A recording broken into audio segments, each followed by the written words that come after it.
Hello, hello, and welcome back to Retrieving Sanity with your podcast host, Keegan, and this is your podcast for all mental health, addiction, recovery issues, and topics. And today we have a very special guest. His name is Dr. Fred Moss. He is a distinguished psychiatrist, mental health advocate, and innovative thinker. He's got over 40 years of experience in the field, and he's created some pretty awesome stuff, such as Welcome to Humanity and the True Voice course, where he empowers individuals to discover and express their true selves. So, Dr. Fred, how are you doing today? I'm doing great, man. It's really good to be with you. I love your freshness. I love the way this thing is all set up. I'm looking forward to a robust conversation, so let's make it happen. Sounds good to me. So, Dr. Fred, why don't you tell us a little bit about your backstory? You've got 40 years plus in the field. So 45 now. 45 years plus, actually. 45 plus. That's quite a bit. So you've got a lot of experience in psychiatry. And is there any special field that you really go into? Yeah. So we'll kind of have the thing unfold a little bit. I'll give a little backstory before the backstory. And,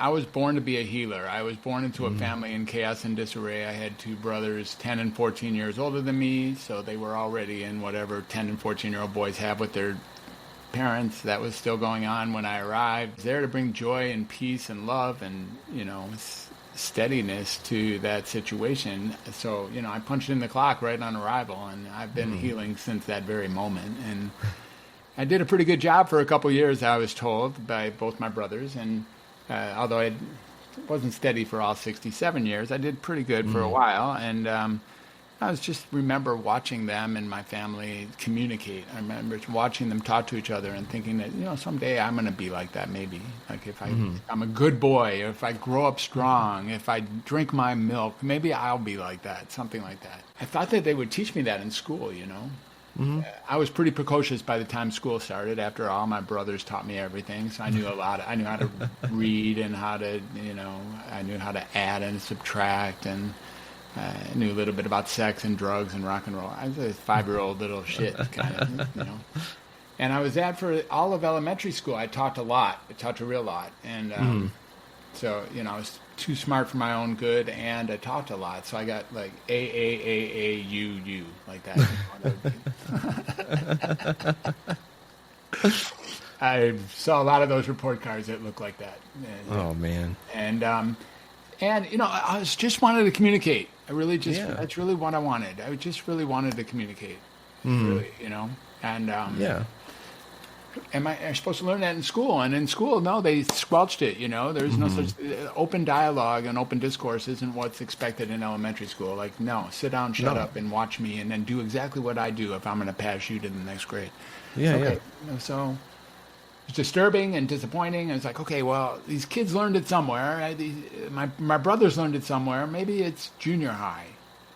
And it got worse in junior high, and then it got worse again in high school. I'm like, man, this isn't going to happen. So I started doing a lot of things like skipping school, hitchhiking, doing lots of stuff to get out in the real world so I could learn how to communicate.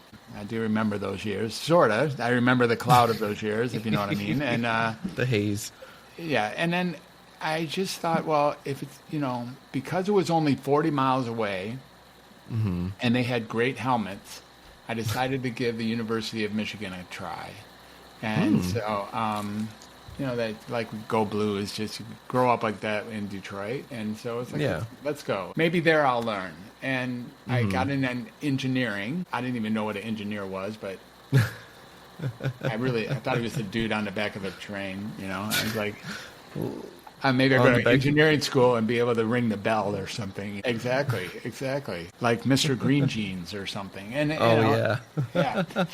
and this is Mr. Green Jeans. He would wear this hat probably. Yeah. So I still wanted to learn how to communicate. Didn't really happen it happened in Ann Arbor, but it didn't happen at the University of Michigan, so it's like Ann Arbor, again, allowed me to play around in the streets and a little bit, like that's where I did some pizzeria work. Eventually I dropped out, just wasn't going to work. Again, want to learn how to communicate, learn about people, learn what's out here, get a grasp of it all. So I got on a bus and went all the way to Berkeley, California. The purpose was to figure out what my life was about. And there I was, and it was like, well, okay. It was fun for like a month or so, and it was unsustainable. And then there was this new industry that my family was telling me about.